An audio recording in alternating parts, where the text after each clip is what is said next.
I call fat phobic. It's weird we're using phobia for things that aren't phobias. You know, like I have arachnophobia. That is a real phobia. That is a fear. I'm scared of spiders. You know what I mean?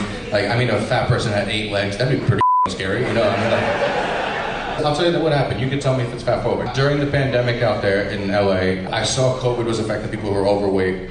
And I was like, here's what I'm gonna do. I have a personal training background. I'm gonna offer free personal training and free diet for anybody who's overweight. And I put that on my Instagram story. And this, I thought it was a cool thing, but this skinny white girl messaged me and she goes, "You're a fat phobic piece of shit." And I was like, "What do you mean?" And she goes, "You know what you're doing. You're shaming them for being fat. That's like shaming someone for being black." And I'm like, no, it's not. I'm like, because I used to be fat. I've never been anyone who was like, yeah, I used to be black, but I tried keto and things changed. You know? They have different struggles. You know what I mean? Like, black people have had to march for everything that they have. It's like, could you imagine if fat people had to march as much as black people? It's like, problem solved. I don't know anyone who is actually scared of fat people. I do know people who are afraid of rats and will jump when they see one. But I have never seen someone jump in fear of a fat person. Imagine that. A fat person walks in the room and people scream and run. It's just not going to happen. Disney is giving the Star Wars franchise a facelift, and their next film will be directed by a Canadian-Pakistani feminist. Can you give me a little taste? I like to make men uncomfortable. I enjoy making men uncomfortable. Oh, you want me to pay you to feel uncomfortable? This is a very interesting marketing strategy. 2/3 of the Star Wars audience is male, and your goal is to make them feel uncomfortable? I guess making movies that people enjoy and make money is a thing of the past. After a little conversation, these 2 lovely people agreed to get on my food show. So, what are you having today? A bagel, lox, and capers, and cucumber, and spinach, and red onion. Okay. So she really took the time to investigate that whole half to tell me detailed. That's good. They really took the time. They do a good job? I took the time. They took the time. I did take the time. Right. And what about you? I'm having the same thing, actually. Oh, did you copy they? I did copy them. Yeah, Oh. they copied they. They copied they? Yeah. Wait, Yeah. they copied they. They copied they. Feed your enthusiasm. Get some help. Ladies and gentlemen, non-binary, binary, all colors of the fucking rainbow.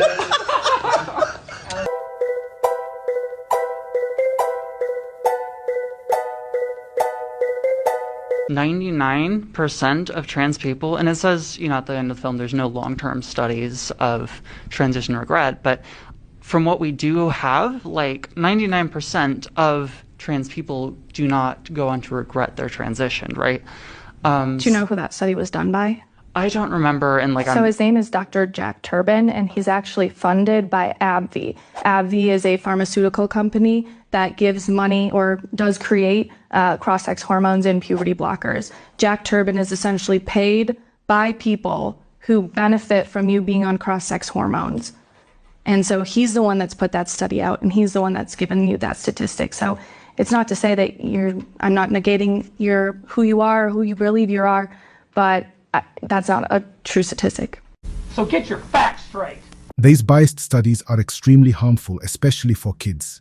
If you're an adult, do what you like, just don't push it on kids, who now in some places have full rights to make these life-altering choices without the ability to fully give informed consent. Trans women should be allowed to compete in women's sports. I think for me, it's not a question of whether or not trans women can compete in sports. It's a question of how can we change the institution of sports? Kind of like why I wanted to actually ask you all, what has your relationship to sports been? I don't think you have to have a direct relationship to sports to realize that women are being affected by this issue, and I do reject the idea of equity.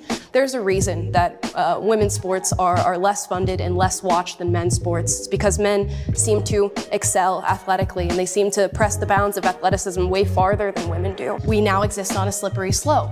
If it's female sports, is it then female locker rooms? Is it then female prisons, which we're now seeing becoming an issue here in California? It's getting wild. Now there are 50-year-old men identifying as a 15-year-old girl competing in teen sports and changing with them in their changing rooms. I'm sure you've seen the guy in Canada, the 50-year-old man that identifies as a 15-year-old girl and got to change in the young girls' locker room and got to compete with these young girls. It's utter, complete insanity. Psychosis. Yeah. Yeah. First of all, you're 50. You're not 15. Period. That's not negotiable.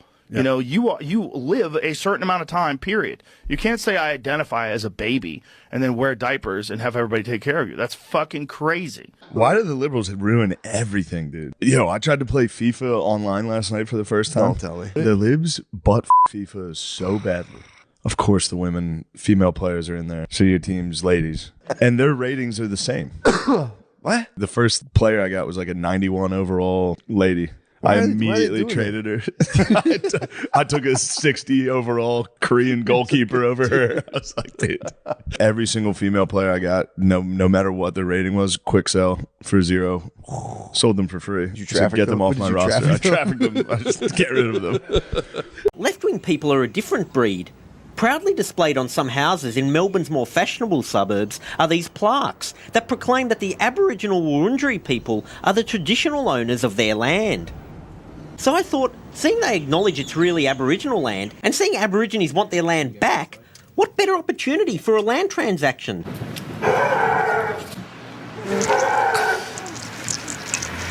Crow up there telling us.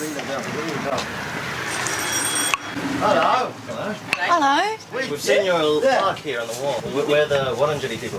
Really? Yeah. When you come in, we've seen the sign. All right. See, we haven't got anywhere to stay, so we're thinking, we might just stay here for about 1 or 2 months or so. We saw your sign there and we thought, I don't know about that. No, just us. No, we won't be in much trouble. How did you know about it? With a sign. We saw that sign there. We wouldn't ask only for the sign. Oh, yeah, it's a sign. It's a sign there. I know the sign. I don't know who put it up there, so. Oh, well, we'll just leave it in the backyard. Cook up a feed. There's some local rabbits we can hunt down and grab, cook it up.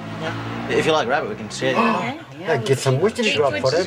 No one's here at the moment. That's the problem. We can wait. We'll have a big crockery. We'll set up and we'll sing. I just don't know what to do. Oh, we could just set a fire right there. We thought we'd come get some hot water. We want to make a cup of tea. You can come in and have a cup of tea, but I don't know about the rest of it, hey? You want a cup of tea? Come on in. Can we have a cup of tea? Sure. Let's go and have a cup of tea. Well, it looks like this mission hasn't been a total failure. I mean, they weren't against us and they wasn't for us. I think they're still stunned. Most people these days are just virtue signaling and don't really care. These people just follow the crowd. Back in the day, they would have been the ones pushing to steal the land if it was the virtuous thing to do. The age of enlightenment has now become the age of entitlement. How's it got like this? I'm not sure it entirely has, though, Piers. I think we make progress because one generation challenges the one ahead of them. That's how it is. Now, they don't always get it right, but I'm with those girls in that school. They challenged the teacher. She lost the classroom. They wanted the teacher to address them in They're a at a different girls' way. school, Kevin. But one of them wasn't identified. Literally, their parents have said, we want to send our little girl to a girls' school, which is called a girls' school. Yeah, and then when a teacher has the audacity to call them girls, they go nuts. And the teacher then eventually has to leave. Piers, they challenge the teacher. The teacher stands on her authority and says, no, I'm doing it my way. If that teacher had spoken to them, had a dialogue, understood it, look, one of them wasn't identifying as a girl. I just don't see what the big problem is. I genuinely do not see what the problem is. If you don't, here's what the problem is. If you don't identify as a girl, don't go to a bloody girls' school. Esther, have I got nuts? Well, what if one of them identified as a tree? Would you say hello, I don't know, flora and fauna? Well, before I went away, I identified as I went to a girls' school. identified as a black lesbian, is it not, Esther? And your cackle went around the world. Don't set her off again. But this is the problem. If anyone can identify as anything they like, then this insanity just goes everywhere. God damn it! You can't make this shit up! How can you possibly bully a teacher into apologising for calling you a girl? It's how you set the rules and how you then govern that school. Kevin, and I think Kevin, no, I've known I you a think long time. kids should have a say. You don't believe this. I do. No, you don't. I do. You Look, don't think a bunch of Piers, girls in a girls' Piers, school a should have the girl- right to drive a teacher out a for calling girl. them girls? No, I'm sorry the teacher is gone, but I don't believe the teachers handled it as well as they. She said, should "Good have done." afternoon, girls." This is a sickness of the highest order. You know what to do, guys. Hit that like button. Make sure to subscribe so you don't miss more Muppets like this. And remember, we don't fucking care.